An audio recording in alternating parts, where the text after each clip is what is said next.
라이프 재활운동센터 전영점 대표 문상훈입니다. 오늘은 체중이동 체중부하에 대한 챕터 2 체중이동이 안 되는 이유, 즉 무엇이 문제인가에 대한 내용으로 시작하겠습니다.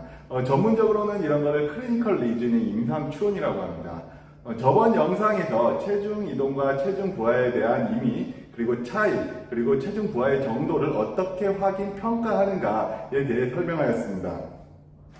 오늘은 그럼 체중이동, 체중부하가 안 되는 이유는 무엇인가, 그 이유를 어떻게 확인하는가에 대해서 설명하고자 합니다. 그 이유를 다시 말해 어떤 부분이 문제인지 구체적으로 알아야 그 문제에 대한 정확히 운동을 할 수 있을 것입니다.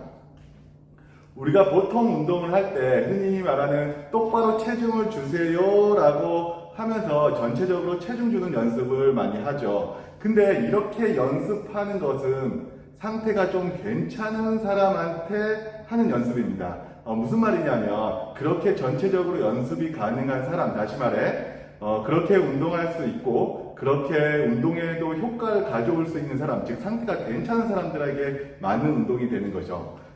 근데 만약에 그렇게 연습을 했는데도 효과가 없다면 좀 다르게, 그러니까 구체적으로 뭐가 문제인지 확인하고 연습해야 합니다.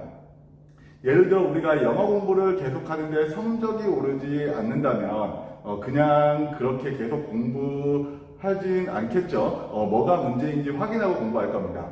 회화가 문제인지, 듣기가 문제인지, 문법이 문제인지 확인하고 그 부분에 맞게 공부하여 성적을 올릴 거예요.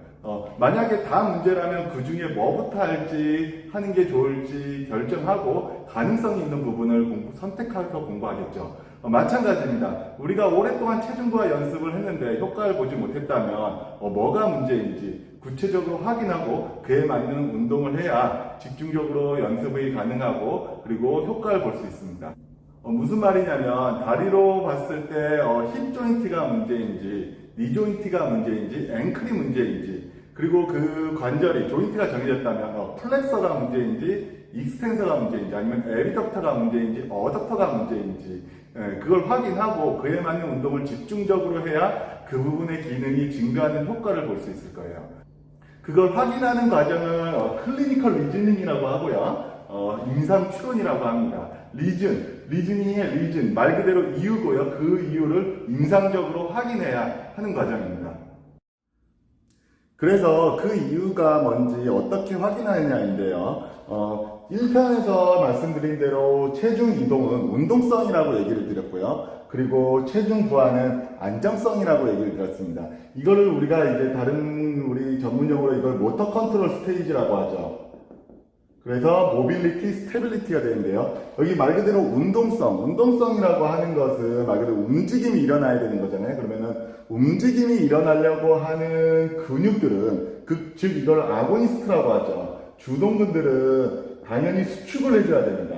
컨트랙션 해줘야 되는데 움직임이 일어나려고 하면서 하는 수축이기 때문에 어떻게 아이소토닉 컨트랙션, 즉 등장성 수축을 해줘야죠. 그리고 두 번째 반대되는 근육들은 안타고니스트가 되죠. 안타고니스트들은 기란근인데요. 기란근은 이 아고니스트들이 움직임이 일어나도록 허용을 해줘야 됩니다. 즉 어떻게 되냐면 이 안타고니스트들은 릴렉세이션을 해줘야 됩니다. 즉 무슨 말이냐, 저희가 이제 팔을 들 때 생각해 보시면 됩니다. 팔을 들려면 당연히 팔을 드는 근육이 힘을 내줘야 돼요. 그 대신 그 밑에 있는 반대되는 근육들은 힘을 빼줘야 팔이 들 수 있겠죠. 반대쪽 근육까지 힘을 줘버리면 팔을 올라갈 수는 없을 겁니다. 즉 위에 있는 팔을 드는 근육들은 힘을 내줘야 되고요. 그리고 밑에 있는 그 반대편에 되는 근육들은 힘을 빼줘야 우리가 원하는 그 움직임, 팔을 드는 움직임이 나타날 수 있습니다. 체중 이동도 마찬가지입니다. 체중 이동, 이렇게 움직임이 일어나려고 하는 근육들은 힘을 내줘야 되고요. 그리고 그거야 반대되는 근육들은 힘을 빼줘야 체중 이동이라는 움직임이 일어나게 되겠죠.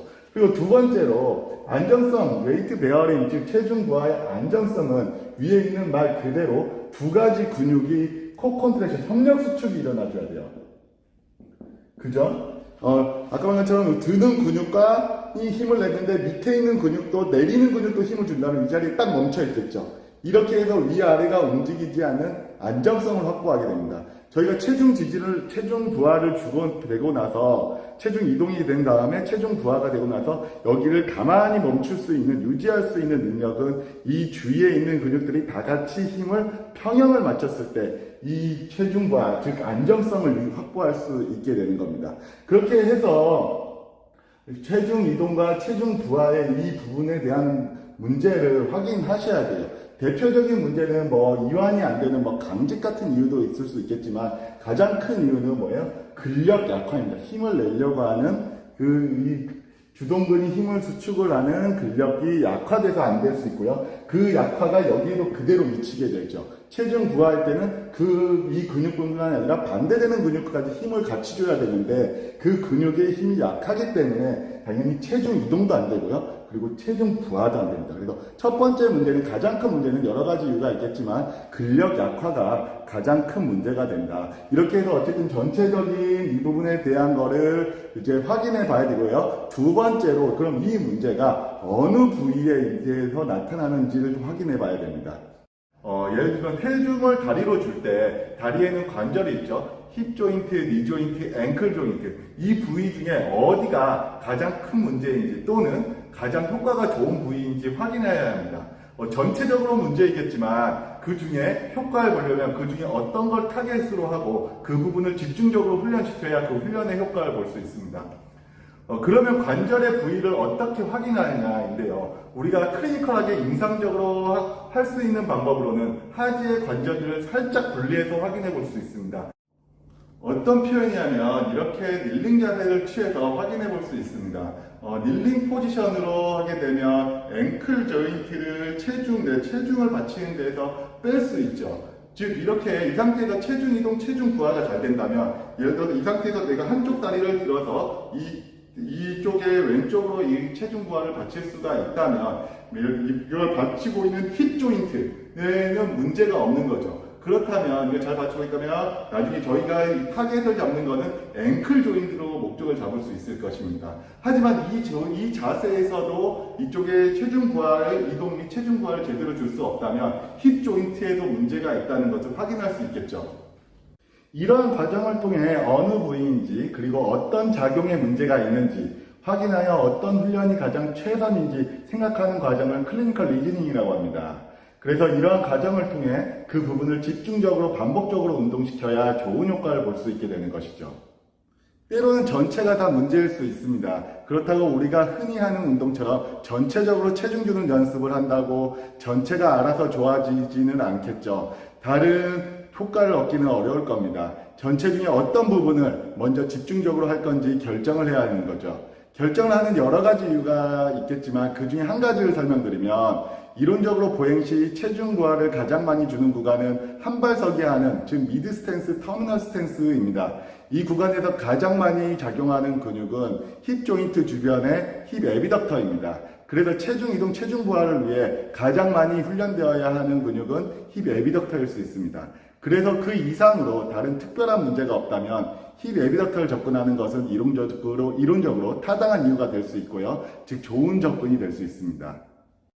그래서 정리하자면 아까 첫 번째 가장 큰 작용의 문제는 다른 여러 가지가 있겠지만 근력 약화라고 제가 얘기를 드렸고요. 두 번째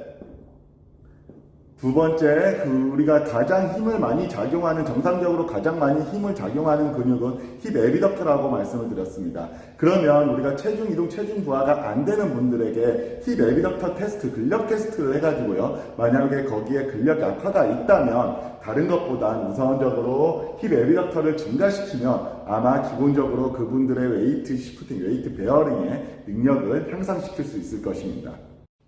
이렇게 해서 웨이트 시프팅, 웨이트 베어링의 두 번째 안 되는 이유는 무엇인가 클리니컬 리즈닝에 대해 설명하였습니다. 도움이 되셨길 바라고요. 다음 3편에서는 어떻게 운동시킬 것인가에 대해서 진행하도록 하겠습니다. 시청해 주셔서 감사합니다.